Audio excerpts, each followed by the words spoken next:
आज मैं आपको एक यूनिक कोफ्ते की रेसिपी बताऊंगी और इसके साथ में इसकी ग्रेवी भी बड़ी यूनिक है क्योंकि इसमें बहुत ही कम ऑयल और बहुत ही कम मसालों का यूज किया गया है।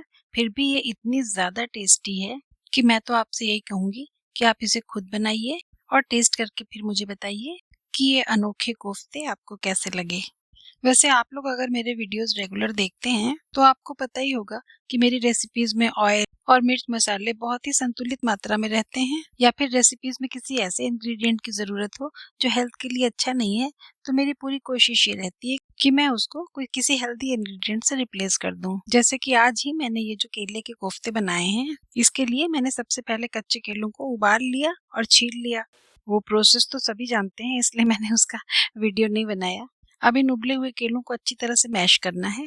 इसके लिए मैं इसको ग्रेटर के मोटे साइड से ग्रेट कर ले रही हूँ। यहाँ पर मैं आपको एक बहुत ही महीन और यूजफुल बात बताना चाहती हूँ कि केलों को या आलू को मैश करने का काम अक्सर लोग मैशर से करते हैं, लेकिन अगर आप इसे ग्रेट कर लेते हैं ना तो इसमें काफी एयर स्पेस हो जाता है। तो इससे क्या होता है कि फिर आप इसमें जब और सब चीजें मिलाते हैं तो काफी अच्छी तरह से मिक्स हो जाती हैं। जबकि मैशर से स्टफ दब जाता है तो उसमें हर चीज मिला करके फिर मिक्स करने में थोड़ी सी प्रॉब्लम आती है। और कोफ्ते बनाने के लिए इस कच्चे केले में अभी हमको बहुत सारी अच्छी अच्छी चीजें मिलानी है। तो आप देख ही रहे हैं कि ग्रेट कर लेने से कितना अच्छा इसमें एयर स्पेस बन गया है। अब इसी के ऊपर से हम इसमें थोड़ा सा पनीर भी ग्रेट कर लेंगे। अब आप ये बिल्कुल मत सोचिएगा कि मेरे हाथ के आगे जो भी चीजें आती गई मैं सब कुछ इसमें मिलाती जा रही हूँ, ऐसा नहीं है। मैं आज जो कोफ्ते बना रही हूँ इसमें मेरी पूरी कोशिश ये है कि एक बैलेंस मील हो, यानी कि इसमें हर तत्व पाया जाए जो एक बैलेंस डाइट में होना चाहिए। तो केले से हमें मिला calcium, iron, phosphorus, vitamin A और बी, डी भी है थोड़ा बहुत। पनीर से प्रोटीन मिल गया और विटामिन ए और कैल्शियम। गाजर से भरपूर फाइबर, विटामिन ए और बीटा कैरोटीन की पूरी रेंज। शिमला मिर्च में विटामिन ए, बी, सी के साथ एंटीऑक्सीडेंट्स भरपूर मात्रा में। प्याज में इम्यूनिटी बूस्टर्स तत्व हैं जो फ्री रेडिकल से लड़ने में आपकी मदद करते हैं। नमक हल्दी तो डालना ही है और साथ में अजवाइन इसलिए डाल रही हूँ ताकि ये सारी चीजें आसानी से डाइजेस्ट हो जाएं। टेस्ट के लिए और बॉडी रेजिस्टेंस के लिए हरी मिर्च भी पड़ेगी। कोफ्तों को बाइंड करने के लिए आप कॉर्नफ्लोर भी डाल सकते हैं, लेकिन कहते हैं कि आजकल कॉर्नफ्लोर बहुत ज्यादा रिफाइंड होता है, इसलिए उसको हेल्दी नहीं माना जाता है। तो हम यहाँ पर बेसन भूनकर डाल देंगे, नो प्रॉब्लम। और ये सारी बातें आपको अगर यूजफुल लग रही हो और आगे भी आप इसी तरह के मेरे प्रवचन सुनना चाहते हो तो मेरा चैनल भी सब्सक्राइब कर लीजिए, क्या ही बुरा है।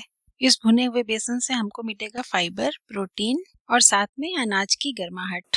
तो इसे आप सब्जियों वाले बोल में डाल दीजिए और अच्छी तरह से मिक्स कर लीजिए। अगर मिक्स करते टाइम आपको ये थोड़ा सा सूखा सूखा लगे तो इसमें आप 1 चम्मच पानी का छींटा भी दे सकते हैं, लेकिन याद रहे 1 चम्मच से बिल्कुल भी ज्यादा नहीं। नहीं तो अगर ये गीला हो गया ना तो फिर इसको मैनेज करना मुश्किल हो जाएगा। और जब इस तरह से मिक्स करते करते मिश्रण हाथ में बंधने लगे तो आप इसकी बराबर साइज की गोलियां बना लीजिए। दोनों हाथों से बना लीजिए तो काम जल्दी हो जाएगा। और अभी आप देखिएगा जिस तरह से मैंने ये बैलेंस डाइट के सभी तत्वों से भरपूर कोफ्ते बनाए हैं, इनकी ग्रेवी भी मैं बहुत कम तेल में और बहुत ही लिमिटेड मसालों के साथ बनाऊंगी।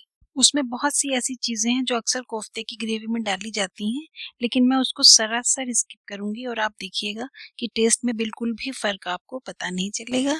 बस थोड़ा सा वेट करिए, वीडियो बिल्कुल भी स्किप मत करिएगा क्योंकि पहले तो हमें कोफ्ते बना करके इनको फ्राई तो करना ही है।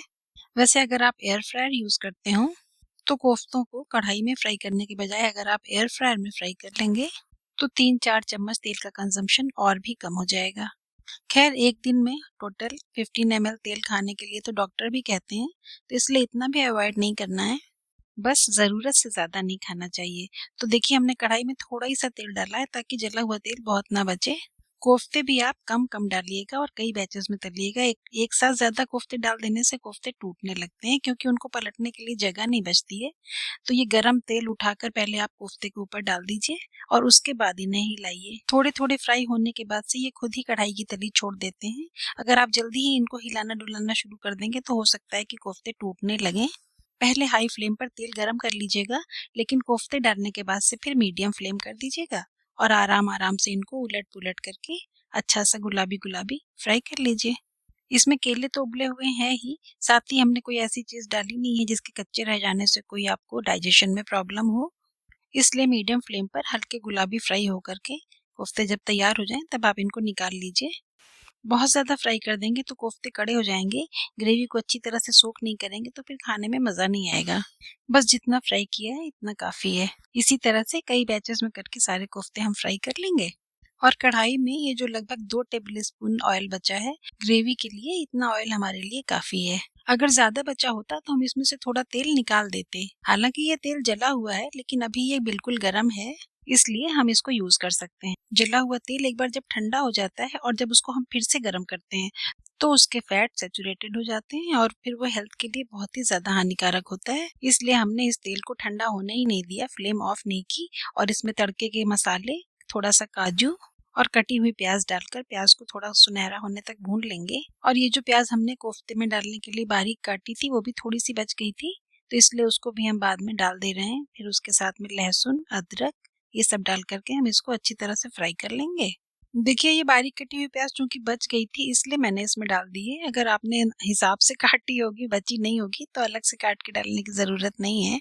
आप सिर्फ प्याज को स्लाइस करके मसालों के साथ फ्राई कर लीजिए। थोड़ा अच्छा गोल्डन ब्राउन फ्राई हो जाए इसलिए आप इसको लो फ्लेम करके छोड़ दीजिए। इस बीच में हम इधर 2 टमाटर पानी में डालकर उबाल लेंगे। तो टमाटर का ये आइज वाला पोर्शन निकाल दीजिए और इसे रफली चॉप करके थोड़े से पानी के साथ फ्लेम पर चढ़ा दीजिए। ये थोड़ा बॉयल हो जाए यानी टेंडर हो जाए, तब इसको इसी कढ़ाई वाले मसाले के साथ पीस लेना है। ये भी हो ही गया है, प्याज लाल हो गए हैं, तो दोनों की फ्लेम ऑफ कर दीजिए और टमाटर को भी और प्याज को भी पहले थोड़ा सा ठंडा हो जाने दीजिए। ठंडा हो जाने के बाद कढ़ाई वाला मसाला तो मैंने ग्राइंडर में डाल लिया और वीडियो बनाना भूल गई, लेकिन कोई बात नहीं, आपको तो पता ही है उसमें क्या क्या है। तो टमाटर भी डाल लीजिए, टमाटर वाला पानी भी डाल लीजिए। बस ध्यान रखिएगा कि दोनों ही अच्छी तरह से ठंडे हो जाएं, वरना कभी कभी आप गरम गरम चीज़ पीसिए ना तो एक भाप सी क्रिएट होती है, उससे कभी कभी ढक्कन खुलने लगता है और जल जाने का डर रहता है। ये देखिए फाइन पेस्ट बन गया। इसको हम उसी कढ़ाई में बिना तेल वेल डाले सीधे ट्रांसफर कर देंगे। आप चाहें तो इसमें बाद में थोड़ा सा बटर डाल सकते हैं, लेकिन स्किप भी कर दें तो कोई बुराई नहीं है। अब इसमें हल्दी डालिए, नमक और धनिया पाउडर डालिए। जरूरत भर के गरम मसाले, जीरा तो हम पहले से डाल चुके हैं इसलिए अब अलग से नहीं डालेंगे। बस इस पकते हुए मसाले में हम बिना स्लिट की हुई हरी मिर्चें डालेंगे। इस तरह से इसमें मिर्च का फ्लेवर भी आ जाएगा और आपकी ग्रेवी तीखी भी नहीं होगी। लेकिन अगर आपको तीखा पसंद है तो आप लाल मिर्च पाउडर डालिए, कश्मीरी मिर्च पाउडर डालिए, कोई रोक नहीं है। ढक्कन लगाकर धीमी आंच पर 5 मिनट पकने दीजिए। ऑयल भी रिलीज हो जाएगा और मसाला भी देखिए भुन जाएगा। इसको मैंने बीच बीच में ढक्कन खोलकर चलाया भी है और अब इस तरह से ये भुन चुका है। तेल कम है ना, इसलिए आपको ऐसा लग रहा होगा कि मसाला साइड साइड में जल गया है, लेकिन जला नहीं है, वो थोड़ा सा रोस्ट हो गया है अच्छी तरह से। तो आप इसमें पानी डालिए और धीरे धीरे मिलाते हुए इसकी गुलठियां तोड़ लीजिए। मसाला काफी कम तेल में भुना गया है ना, तो इसलिए अगर आप इसकी अच्छी तरह से गुलठियां नहीं तोड़ेंगे तो वो ग्रेवी में रह जाएंगी, अपने आप नहीं फूटेंगी। इसलिए पहले थोड़ा सा पानी मिलाकर स्पैचुला से अच्छी तरह चला चला कर गुलठियां तोड़ लीजिए और फिर बाद में ग्रेवी में आपको जितना पानी डालना है उतना डाल करके ग्रेवी को बॉयल हो जाने दीजिए। अगर थोड़ी पतली ग्रेवी चाहते हैं तो पानी और भी डाल सकते हैं, वरना इतनी कंसिस्टेंसी काफी है। इसमें एक उबाल आने के बाद हमने ढक्कन ढक करके इसको करीब 5 मिनट तक धीमी आंच पर बॉयल होने दिया है, जिससे इसके सारे मसाले बहुत अच्छी तरह पक गए हैं।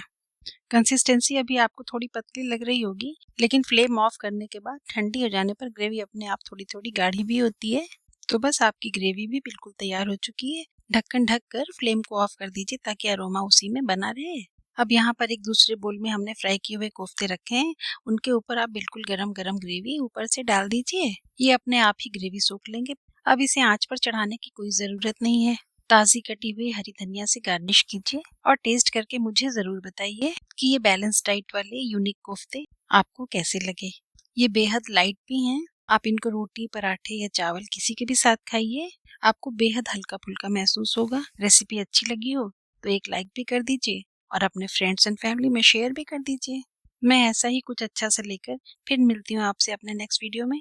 Bye bye, take care.